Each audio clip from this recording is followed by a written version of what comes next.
Hello and welcome to this tech tip from Will.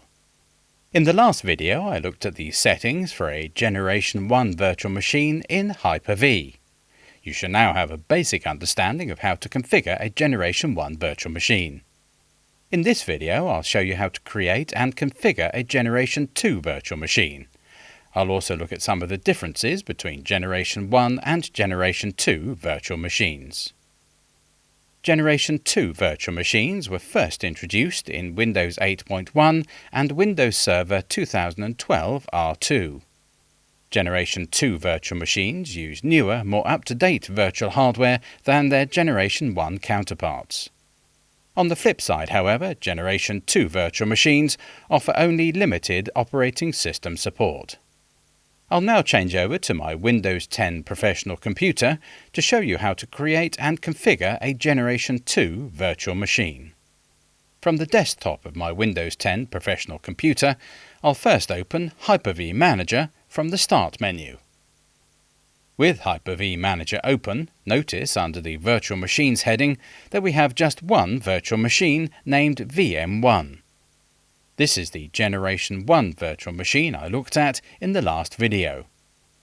I will therefore open the New Virtual Machine wizard and create a Generation 2 virtual machine.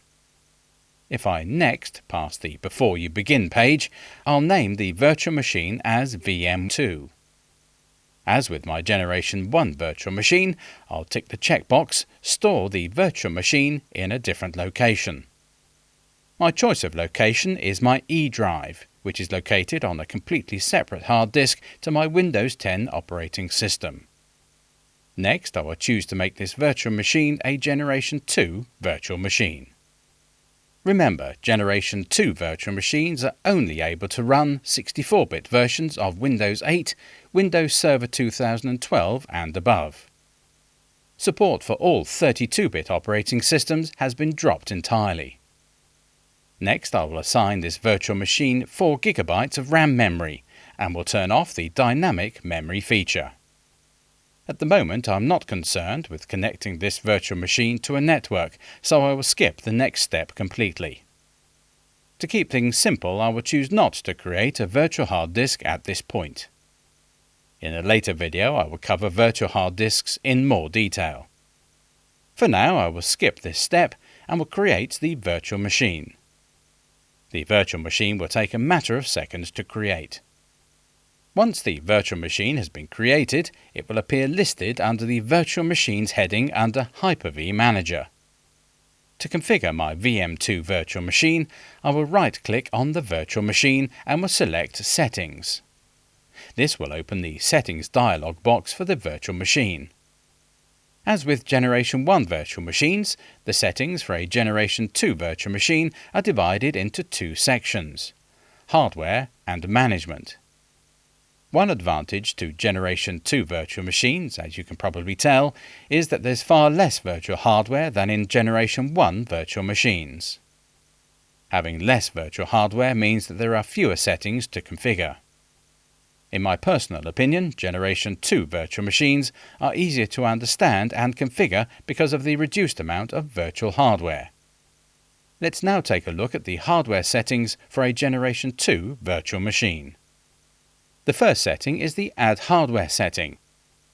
As with Generation 1 virtual machines, the Add Hardware setting allows the administrator to add more virtual hardware to the virtual machine.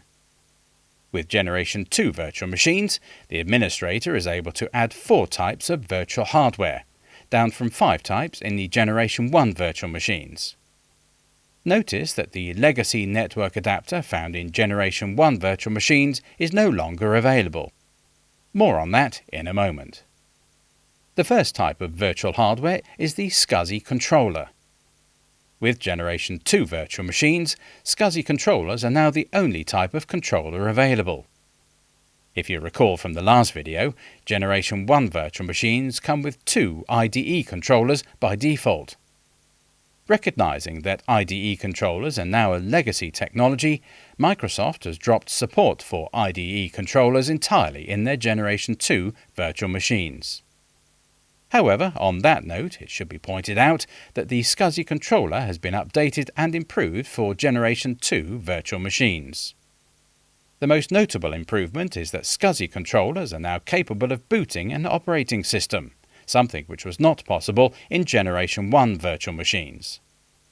Furthermore, SCSI controllers in Generation 2 virtual machines now support the use of virtual DVD drives. In my personal opinion, in Generation 1 virtual machines, some Hyper-V administrators struggled to understand the difference between IDE controllers and SCSI controllers. Many administrators questioned why there was a need for two controller types. With Generation 2 virtual machines, this is no longer an issue. Now there is just one type of controller which supports everything. Much simpler, I'm sure you'll agree. Just like with a Generation 1 virtual machine, the administrator can add up to 4 SCSI controllers to each Generation 2 virtual machine. The second type of virtual hardware is the network adapter. Just like the SCSI controller, the network adapter has been improved for Generation 2 virtual machines. With Generation 2 virtual machines, standard network adapters now support PixiBoot. With PixiBoot, the administrator is able to install an operating system onto the virtual machine over the network. If you recall, with Generation 1 virtual machines, there were two types of network adapter. A standard network adapter, just like this one, that can only be used for traditional networking, and a legacy network adapter that could be used for PixiBoot. Again, having both a standard network adapter and a legacy network adapter did cause some confusion for Hyper-V administrators. With Generation 2 virtual machines, the confusion has been lifted. Now there is just one type of network adapter that provides all the functionality you need. Just like a Generation 1 virtual machine, Generation 2 virtual machines can support up to 8 of these network adapters per virtual machine. In the majority of cases, this should be more than enough. The next type of hardware is the Remote FX 3D video adapter. Remote FX is a new addition for Generation 2 virtual machines in Windows 10 Hyper-V. In Windows 8.1 and Windows Server 2012 R2, when Generation 2 virtual machines first made their debut, the Remote FX 3D video adapter was not supported.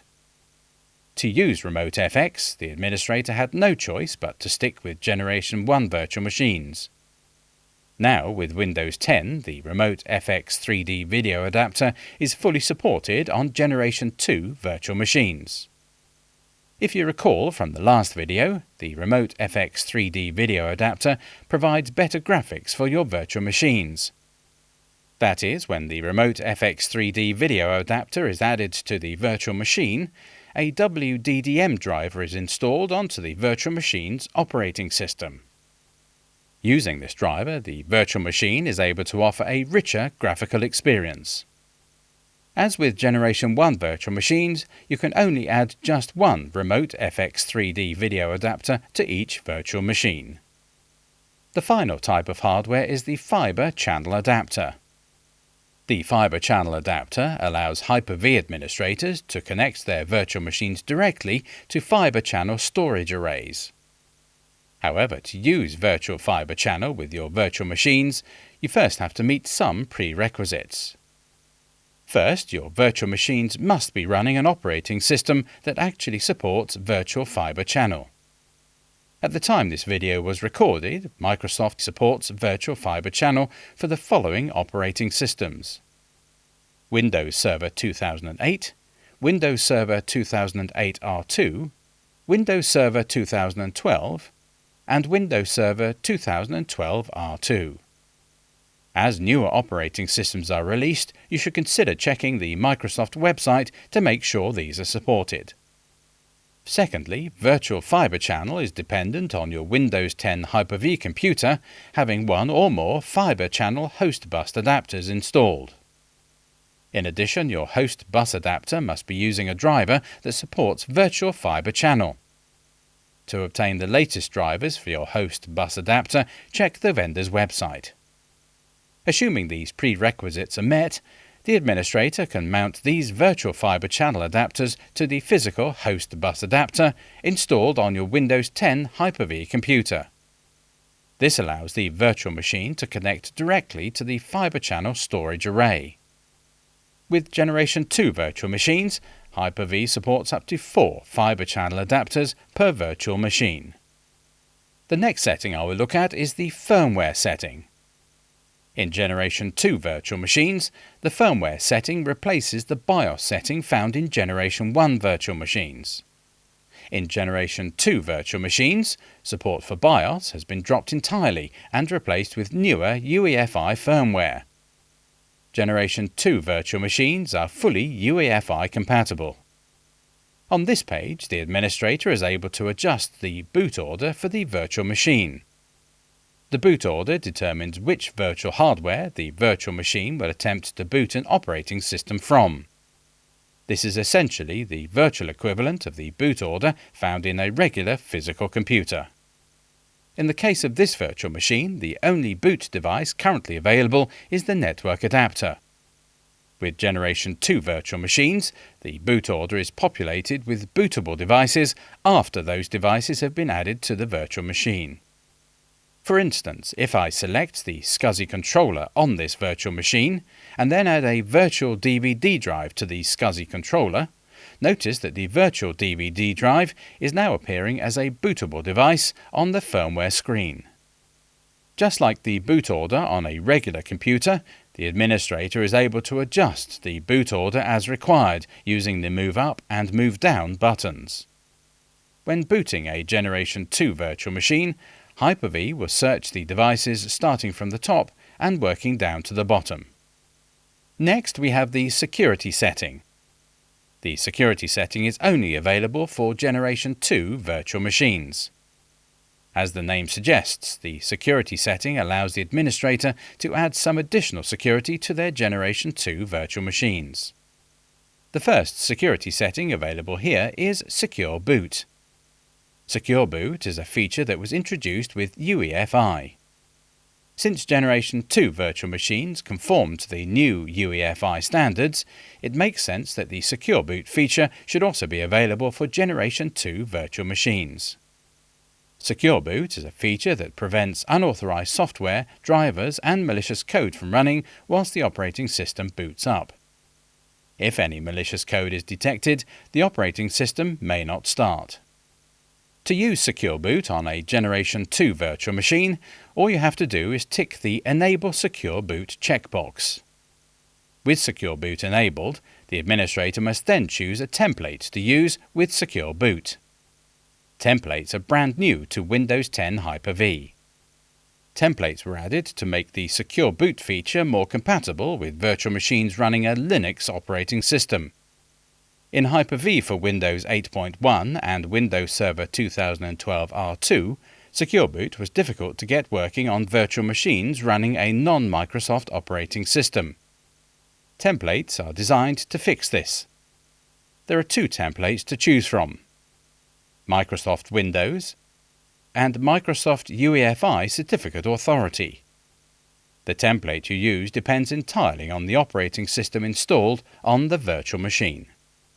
For virtual machines running Windows, you should use the Microsoft Windows template. For virtual machines running a Linux-based operating system, you should use the Microsoft UEFI Certificate Authority template. The next security option is encryption support. This is another feature added to Windows 10 Hyper-V. Encryption support makes it possible to encrypt a Hyper-V virtual machine using BitLocker. If you've ever used BitLocker on a physical computer, you'll know that one of the recommendations for BitLocker is a TPM chip. If you tick the checkbox Enable Trusted Platform Module, this setting will essentially create a virtual TPM chip for the virtual machine. With a virtual TPM chip available, the administrator can then encrypt the virtual machine using BitLocker. Below this, notice there's another option, Encrypt State and Virtual Machine Migration Traffic. If this checkbox is ticked, the state of the virtual machine will also be encrypted. This is essentially the contents of the virtual machine's memory. The last option on this page, Security Policy, provides even more security for the virtual machine. The Security Policy option allows the administrator to enable shielding for the virtual machine. Shielding adds more protection to the virtual machine. When shielding is enabled, administrators cannot access the operating system installed on this virtual machine directly from the Hyper-V manager. Instead, a remote desktop connection must be used. In addition, other new features to Windows 10 Hyper-V, such as PowerShell Direct, also cannot be used on a virtual machine with shielding enabled. Shielding is particularly useful if your virtual machines are stored in some kind of hosted, cloud-based platform. With shielding, the administrators of the cloud platform are unable to access the virtual machine locally from the Hyper-V Manager console. When shielding is enabled, both the Secure Boot and the encryption support options above are auto-selected and enforced. In a later video, I'll revisit the security options and will discuss them in more detail. So don't worry too much about it if you don't understand them just yet. For now, I will leave both the security policy and the encryption support options disabled. The next setting we have is the memory setting. The memory setting determines how much RAM memory is taken from the Windows 10 Hyper-V computer and is given to the virtual machine. These settings are exactly the same as the memory settings found in a Generation 1 virtual machine. However, I will quickly run over the basics. The first parameter, RAM, determines how much RAM memory, in megabytes, the virtual machine can use. For instance, if I wanted to allocate 4 GB of RAM to this virtual machine, I would enter 4096 megabytes.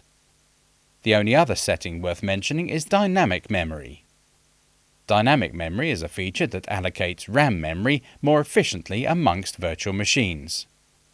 In a nutshell, dynamic memory works by allocating to the virtual machine only the amount of RAM memory required at the specific point of time. In other words, when a virtual machine is idle and not very busy, only a small amount of RAM is allocated. However, during busy periods, when the virtual machine is busy, the amount of RAM allocated will increase. To enable dynamic memory on this virtual machine, all the administrator has to do is tick the Enable Dynamic Memory checkbox. Don't worry about the specifics of dynamic memory just yet.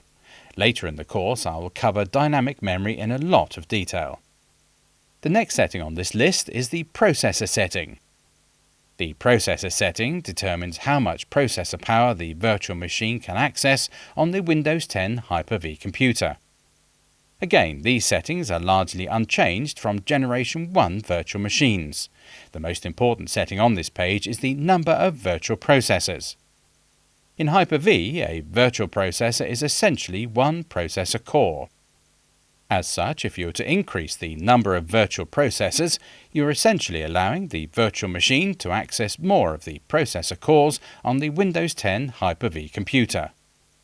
Using the up and down arrows, the administrator is able to choose the number of virtual processors allocated to this virtual machine. Below this is the resource control section. The administrator is able to fine-tune the amount of processor power the virtual machine receives. In a later video, I'll cover processor allocation, so don't worry too much about this just yet. Next, we have the SCSI controller. As I mentioned earlier, SCSI controllers are now the only controllers available in Generation 2 virtual machines. There are no IDE controllers whatsoever. SCSI controllers allow the administrator to attach drives to the virtual machine.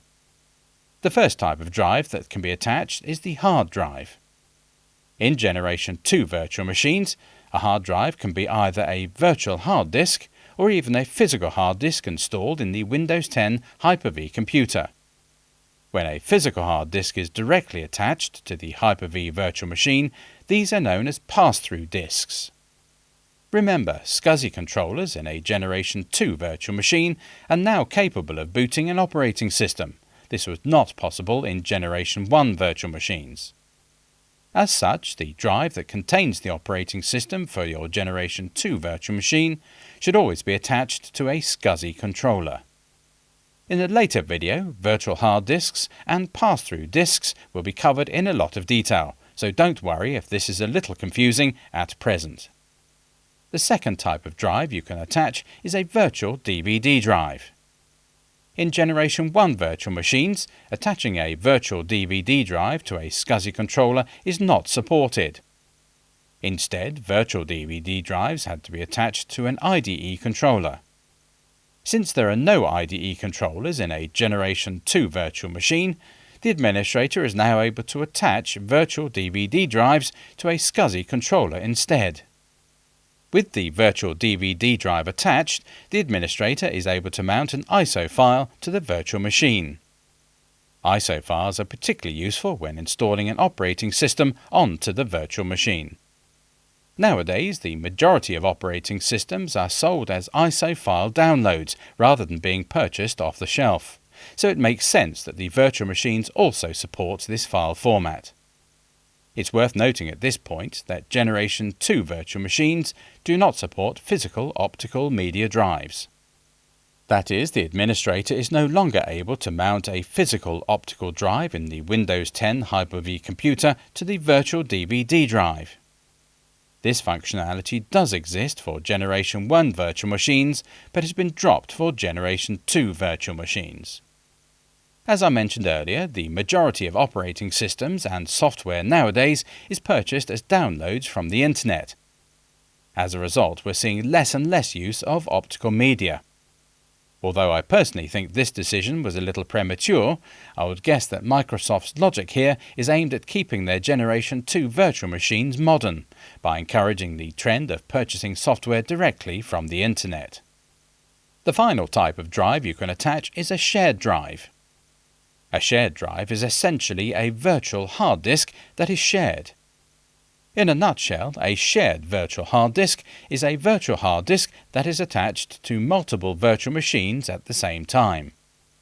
Shared virtual hard disks are particularly useful if the administrator wishes to implement some kind of high availability for their virtual machines. That is, with shared virtual hard disks, the administrator is able to create a cluster of virtual machines called a guest cluster. Don't worry about the ins and outs of guest clusters and shared virtual hard disks just yet. I promise as we go through this Hyper-V training, I will cover this content in much more detail. Right now, all you need to know is that shared virtual hard disks are virtual hard disks that are attached to multiple virtual machines. The final hardware setting I will look at is the network adapter. This is where the administrator can configure this virtual machine to be part of a network.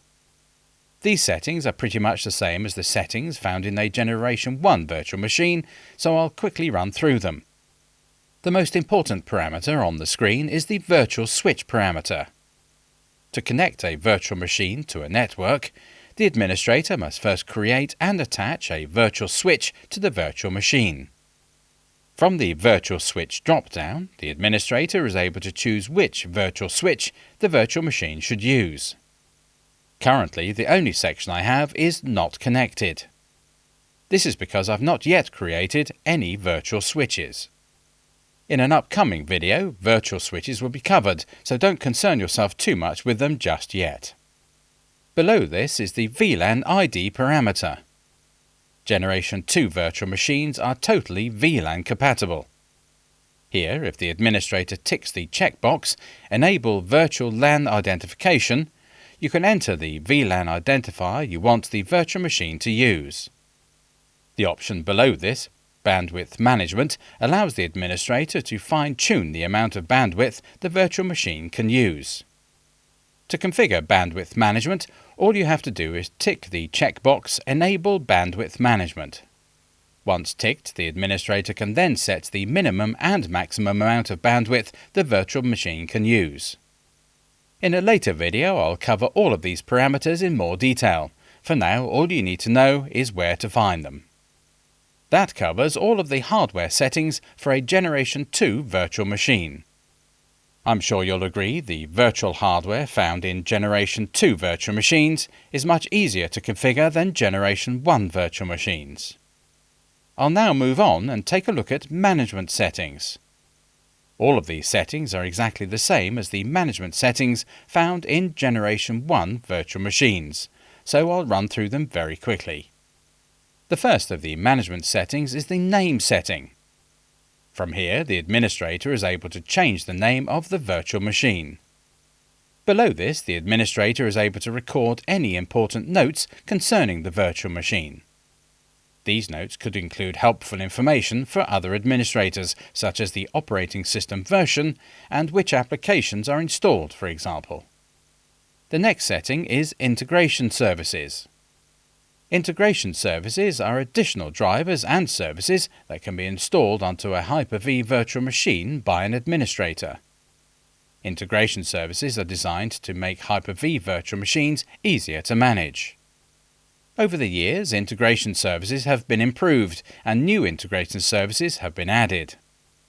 In a later video, I'll demonstrate how to install integration services onto a Hyper-V virtual machine. After the integration services have been installed, the administrator is able to choose which integration services can be used with the virtual machine. At the time this video was recorded, there are a total of 6 Hyper-V integration services. At this point, you don't need to know what these services are, nor what they do. All you need to know is that this is where the integration services can be enabled and disabled by ticking and unticking the relevant checkboxes. Now we have checkpoints. When you create a checkpoint, a point-in-time snapshot of the virtual machine state is taken. The state of a virtual machine includes the contents of the virtual hard disk, the virtual machine's memory content, and the current virtual machine's configuration setting. With checkpoints, the administrator is able to return a Hyper-V virtual machine to the way it was when the checkpoint was taken. To use checkpoints, all the administrator has to do is tick the checkbox Enable Checkpoints. Next, the administrator must choose the type of checkpoints they want: production checkpoints or standard checkpoints. Standard checkpoints have existed since Hyper-V made its debut in Windows Server 2008. When a standard checkpoint is taken, the virtual machine's virtual hard disk, memory content and configuration settings are all captured. When a standard checkpoint is restored, all of the captured settings are recovered. However, standard checkpoints are not recommended for production environments. This is because standard checkpoints also capture the memory state of the applications that are running on the virtual machine. When a standard checkpoint is recovered, the memory state of the applications is also recovered. As far as the applications are concerned, all active sessions with other computers and all I/O operations that were running whilst the checkpoint was being created are still in existence. This can cause data consistency issues, particularly with applications such as SQL and Exchange. To fix this, with Windows 10 Hyper-V, Microsoft introduced production checkpoints. As the name suggests, production checkpoints are intended for use in production environments. Production checkpoints are created using backup technology and volume snapshot services from within the virtual machine itself. As such, production checkpoints are data consistent. When you restore a production checkpoint, any applications running inside the virtual machine actually believe that they've just been restored from a backup. This is why production checkpoints are now the default checkpoint for Hyper-V. At the bottom of this page, the administrator is able to choose the checkpoint file location. This is essentially where checkpoint data for this virtual machine will be kept. The next setting to discuss is the Smart Paging file location. In Hyper-V, the Smart Paging file is used with virtual machines that have dynamic memory enabled. If you have a Windows 10 Hyper-V computer that is running a lot of virtual machines, it's good practice to enable dynamic memory. Dynamic memory ensures that your virtual machines only consume the amount of RAM memory they require at that specific point in time. Since it's unlikely that all virtual machines will be busy at the same time, dynamic memory would ensure that there is enough RAM memory to go around to support all the virtual machines. However, from time to time, it is necessary to reboot a virtual machine. When a virtual machine boots up, it requires a lot of RAM memory. If this RAM memory is not available on the Windows 10 Hyper-V computer, the virtual machine cannot start. To address this problem, Microsoft introduced the Smart Paging file. The Smart Paging file essentially creates a paging file for the virtual machine. This paging file is created using free hard disk space on the Windows 10 Hyper-V computer. Although performance will be slower, this will at least ensure the virtual machine is able to start. On this page, the administrator is only able to choose where the Smart Paging file is located. As good practice, make sure the Smart Paging file is kept on a hard disk that has plenty of available disk space. Furthermore, if money isn't an option, you could also consider placing the Smart Paging file onto a solid-state drive rather than on a mechanical hard drive to ensure better performance. Next is the automatic start action. Here, the administrator can choose whether or not this virtual machine starts up when the Windows 10 Hyper-V computer itself starts up. The first option, nothing, means that this Hyper-V virtual machine will remain powered off even when the Windows 10 Hyper-V computer has started up. In other words, the administrator will need to start the virtual machine manually. The next option, automatically start if it was running when the service stopped, will only start the virtual machine if it was running when the Windows 10 Hyper-V computer was powered off. The final option, always start this virtual machine automatically, will boot up the virtual machine every time the Windows 10 Hyper-V computer is started. The final parameter on this page is the startup delay. The startup delay is particularly useful if you have a lot of Hyper-V virtual machines that you want to start automatically. With startup delay, the administrator can ensure that the virtual machines do not all start at the same time. For instance, you could set one virtual machine to start after 60 seconds and another virtual machine to start after 120 seconds. In short, this allows one virtual machine to boot up before starting another virtual machine. The final setting is the automatic stop action. This setting determines what will happen to the virtual machine when the Windows 10 Hyper-V computer is shut down. The first option is Save the virtual machine state. When this option is selected, the virtual machine's RAM memory is essentially copied to the Windows 10 Hyper-V computer. When the Windows 10 Hyper-V computer starts back up, the RAM memory is copied back into the virtual machine, and the virtual machine will continue from where it left off. The next option is to turn off the virtual machine. This option essentially cuts the power to the virtual machine. Understand, this is not a clean shutdown of the operating system. Instead, this will have the same effect as pulling out the power cord from a physical computer. The last option is shut down the guest operating system. This option does exactly the same as the last option, except that the virtual machine's operating system is cleanly and properly shut down first. Well, that covers Generation 2 virtual machine settings. I hope that you're now able to see some of the similarities and differences between Generation 1 and Generation 2 virtual machines. In the next video, I will look at virtual machine configuration versions. In order to use the latest features in Windows 10 Hyper-V, it's important that your virtual machine configurations are kept up to date. In the next video, I will show you how to do this. I hope that you've enjoyed this video. For more videos from us, please check out our YouTube page. And remember to subscribe to be notified when we release further videos.